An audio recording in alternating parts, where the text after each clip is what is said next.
गुरुर्ब्रह्मा गुरुर्विष्णु गुरुर्देवो महेश्वर गुरु साक्षात् परम ब्रह्म तस्मै श्री गुरुवे नमः। बंधुओं, जय बाबा की। एक बार बाबा का जयकारा लगाएं। बोलिए सिद्धेश्वर महादेव की जय। बोलिए गुरुदेव भगवान की जय। गीता ज्ञान यज्ञ की यात्रा में आज हमारी यात्रा 15वें अध्याय में प्रवेश कर रही है। आइए 15वें अध्याय की प्रस्तावना पर चर्चा करने के पश्चात हम बाबा के साथ इस अध्याय 15 का श्रवण करेंगे। भगवत गीता अध्याय 15 पुरुषोत्तम योग के नाम से जाना जाता है। भगवान श्री कृष्ण इस अध्याय में संसार, जीव, परमात्मा और परम पुरुषोत्तम के स्वरूप का अत्यंत गूढ़ वर्णन करते हैं, क्योंकि इसमें जीव और परमात्मा के संबंध को संक्षेप में समझाया गया है।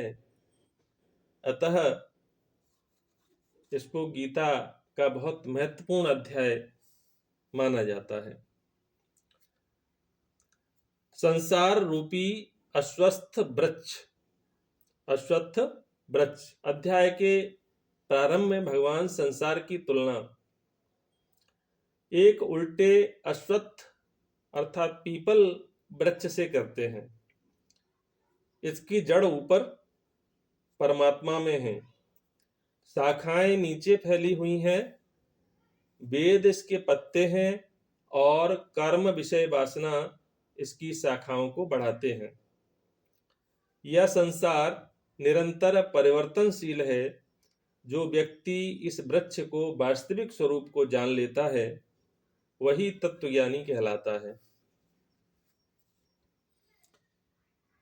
इसके पश्चात भगवान वैराग्य रूपी शस्त्र से इस संसार का छेदन करने के लिए विधि बताते हैं।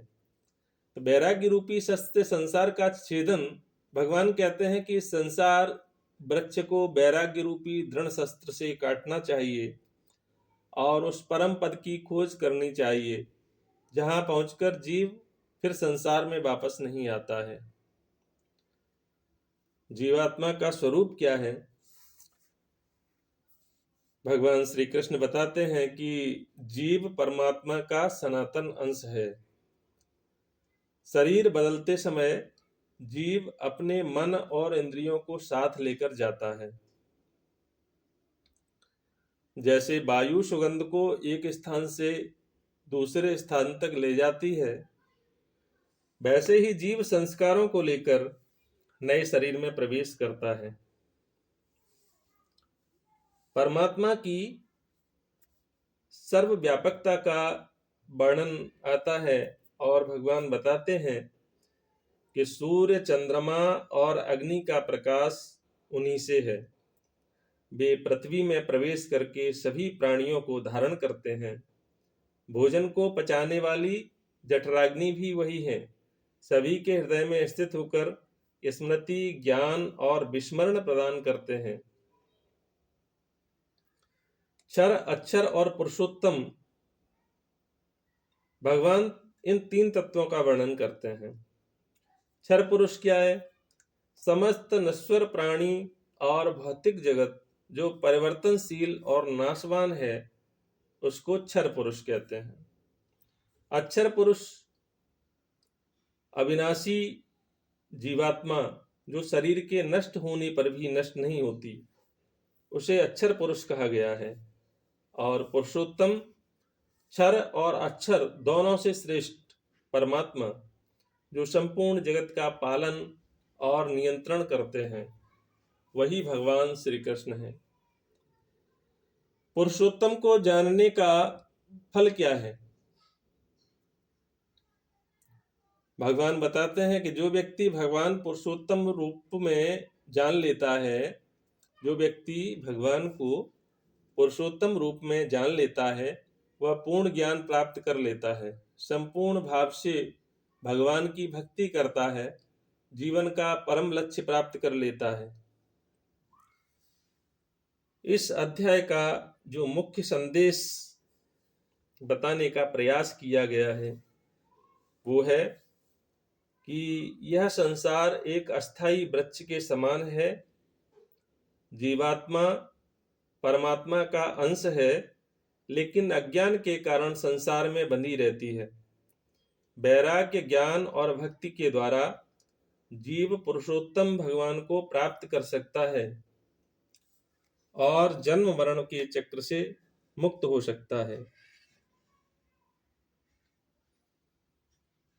भगवान इस अध्याय में बताते हैं कि ममे वांसो जीवलोके जीवभूत सनातनः मनसष्ठानि इंद्रियाणि प्रकृतिस्थानि कर्षति। इस संसार में स्थित प्रत्येक जीव मेरा ही सनातन अंश है, जो मन और 5 इंद्रियों को लेकर प्रकृति में संघर्ष करता है। निष्कर्ष रूप में जीव परमात्मा का अंश है, संसार अस्थाई है और भगवान पुरुषोत्तम है। जो उनकी शरण ग्रहण करता है वही परम धाम और मोक्ष को प्राप्त करता है। तो आइए इस प्रस्तावना के बाद हम अध्याय 15 का श्रवण करते हैं और बाबा को सुनाते हैं। बाबा के साथ हम भी श्रवण करते हैं। ओम परमात्मने नमः। अथ 15 अध्यायः। श्री भगवानुवाच ऊर्ध्वमूलमधः शाखमश्वत्थं प्राहुरव्ययम् छन्दांसि यस्य पर्णानि यस्तं वेद स वेदवित्। श्री भगवान बोले, आदि पुरुष परमेश्वर रूप मूल वाले और ब्रह्मा रूप मुख्य शाखा वाले जिस संसार रूप पीपल के वृक्ष को अविनाशी कहते हैं तथा वेद जिसके पत्ते कहे गए हैं, उस संसार रूप वृक्ष को जो पुरुष मूल सहित तत्व से जानता है वह वेद के तात्पर्य को जानने वाला है। अधश्चोर्ध्व प्रसतास्तस्य शाखा गुण प्रबद्धा विषये प्रबाला अधश्च मूल्यानुसंततानि कर्मानुबंधीनि मनुष्यलोके।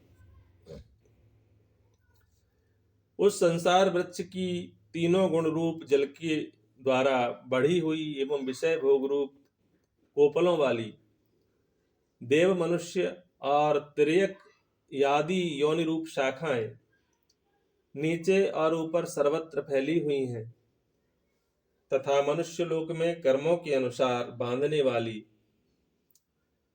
अहंता, ममता और वासना रूप जड़ें भी नीचे और ऊपर सभी लोकों में व्याप्त हो रही हैं। नारूपमस्येह ततोपलभ्यते नान्तो न चादिर्न च संप्रतिष्ठा अश्वत्थमेनं सुविरूढमूलमसङ्गशस्त्रेण दृढेन छित्त्वा। इस संसार वृक्ष का स्वरूप जैसा कहा है वैसा यहाँ विचार काल में नहीं पाया जाता, क्योंकि ना तो इसका आदि है और न अंत है तथा न इसकी अच्छी प्रकार से स्थिति ही है। इसलिए इस अहंता, ममता और वासना रूप अति दृढ़ मूलों वाले संसार रूप पीपल के वृक्ष को दृढ़ वैराग्य रूप शस्त्र द्वारा काटकर ततः पदं तपरिमार्गितव्यं यस्मिन् गता न निवर्तन्ति भूया तमेव चाद्यं पुरुषं प्रपद्ये यतः प्रवृत्ति प्रसता पुराणी। उसके पश्चात उस परम पदरूप परमेश्वर को भली भांति खोजना चाहिए, जिसमें गए हुए पुरुष फिर लौटकर संसार में नहीं आते और जिस परमेश्वर से इस पुरातन संसार वृक्ष की प्रवृत्ति विस्तार को प्राप्त हुई है, उसी आदि पुरुष नारायण के मैं शरण हूं। इस प्रकार दृढ़ निश्चय करके उस परमेश्वर का मनन और निधिध्यासन करना चाहिए। निर्माण मोहाजित संग दोषा आध्यात्म नित्या विनिवृत्त काम द्वंद्वेर विमुक्ता सुख दुख संगे प्रगच्छन्त मूढ़ा पदम व्ययम तत। जिसका मान और मोह नष्ट हो गया है, जिन्होंने आसक्ति रूप दोष को जीत लिया है, जिनकी परमात्मा के स्वरूप में नित्य स्थिति है और जिनकी कामनाएं पूर्ण रूप से नष्ट हो गई हैं, वे सुख दुख नामक द्वंद्वों से विमुक्त ज्ञानी जन उस अविनाशी परम पद को प्राप्त होते हैं। न तद्भाषयते सूर्यो न शशांको न पावक यद्गत्वा न निवर्तन्ते तद्धाम परमं मम। जिस परम पद को प्राप्त होकर मनुष्य लौटकर संसार में नहीं आते, उस स्वयं प्रकाश परम पद को न सूर्य प्रकाशित कर सकता है, न चंद्रमा और न अग्नि ही। वही मेरा परम धाम है। ममेवांशो जीवलोके जीवभूत सनातन मनषष्ठानि इंद्रियाणि प्रकृतिस्थानि कर्षति। इस देह में या जीवात्मा मेरा ही सनातन अंश है और वही इन प्रकृति में स्थित मन और पांचों इंद्रियों को आकर्षण करता है। शरीरं यदवाप्नोति यच्चाप्युत्क्रामतीश्वरः गृहीत्वेतानि संयाति वायुर्गंधानि भाषयात। वायु गंध के स्थान से गंध को जैसे ग्रहण करके ले जाता है, वैसे ही देहादि का स्वामी जीवात्मा भी जिस शरीर का त्याग करता है, उससे इन मन सहित इंद्रियों को ग्रहण करके फिर जिस शरीर को प्राप्त होता है उसमें जाता है। श्रोतं चक्षुः स्पर्शनं च रसनं घ्राणमेव च अधिष्ठाय मनस्यायं विषयानुपसेवते। यह जीवात्मा श्रोत्र, चक्षु और त्वचा को तथा रसना, घ्राण और मन को आश्रय करके अर्थात इन सब के सहारे से ही विषयों का सेवन करता है। उत्क्रामन्तं स्थितं वापि भुज्यानं वा गुणान्वितं विमूढानानुपश्यन्ति पश्यन्ति ज्ञानचक्षुषा। शरीर को छोड़कर जाते हुए को अथवा शरीर में स्थित हुए को अथवा विषयों को भोगते हुए को, इस प्रकार तीनों गुणों से युक्त हुए को भी अज्ञानी जन नहीं जानते। केवल ज्ञान रूप नेत्रों वाले विवेकशील ज्ञानी ही तत्व से जानते हैं। यतन्तो योगिनश्चैनं पश्यन्त्यात्मन्यवस्थितं यतन्तोऽप्यकृतात्मानो नैनं पश्यन्त चेतसा।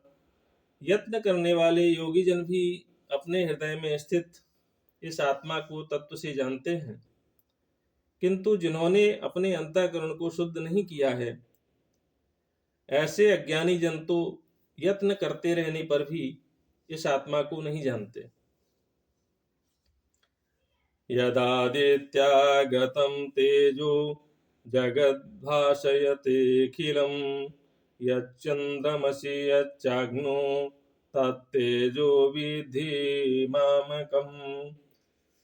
सूर्य में स्थित जो तेज संपूर्ण जगत को प्रकाशित करता है तथा जो तेज चंद्रमा में है और जो अग्नि में है, उसको तू मेरा ही तेज जान।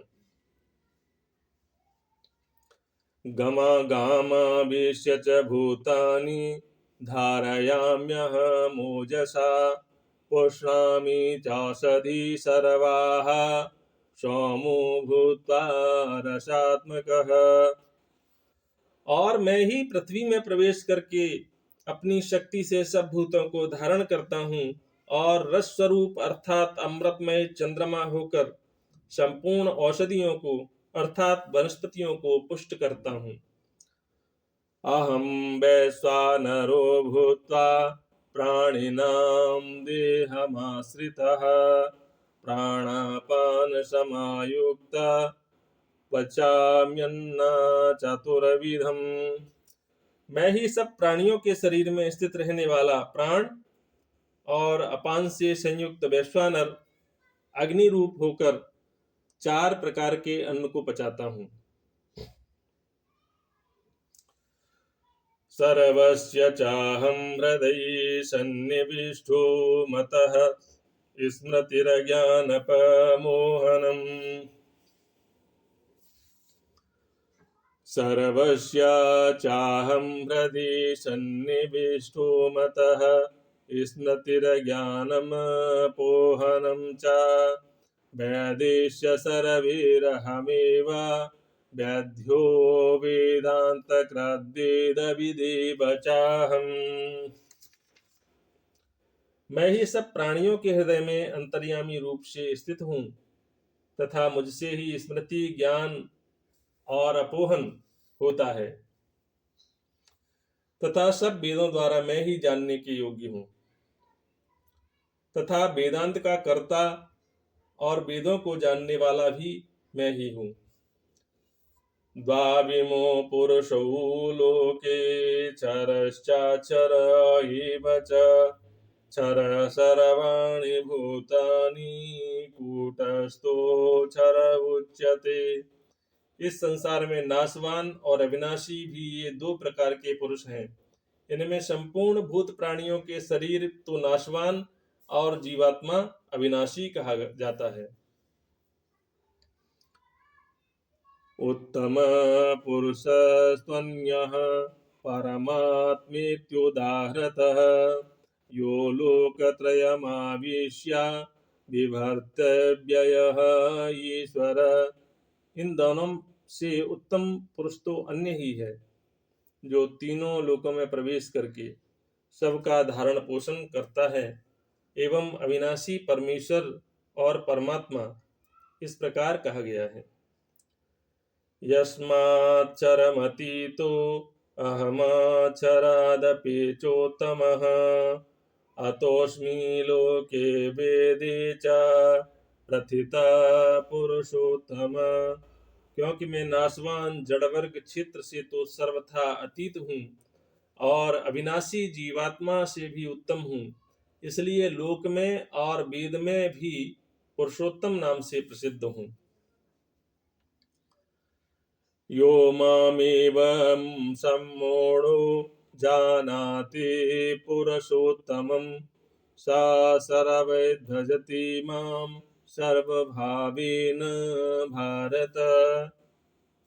हे भारत, जो ज्ञानी पुरुष मुझको इस प्रकार तत्व से पुरुषोत्तम जानता है वह सर्वज्ञ पुरुष सब प्रकार से निरंतर मुझ वासुदेव परमेश्वर को ही भजता है।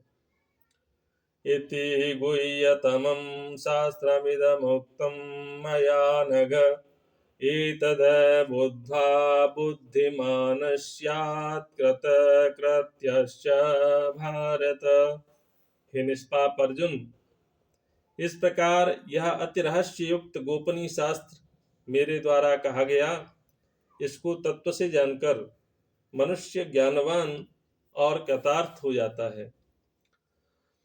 ओम तत्सदिति श्रीमद्भगवद्गीतासूपनिषत्सु ब्रह्म विद्यायां योगशास्त्रे श्रीकृष्णार्जुन संवादे पुरुषोत्तम योगो नाम 15 अध्यायः। हरे नमः। बोलिए सिद्धेश्वर भगवान की जय हो। बोलिए गुरुदेव भगवान की जय हो। बोलो बांके बिहारी लाल की जय हो।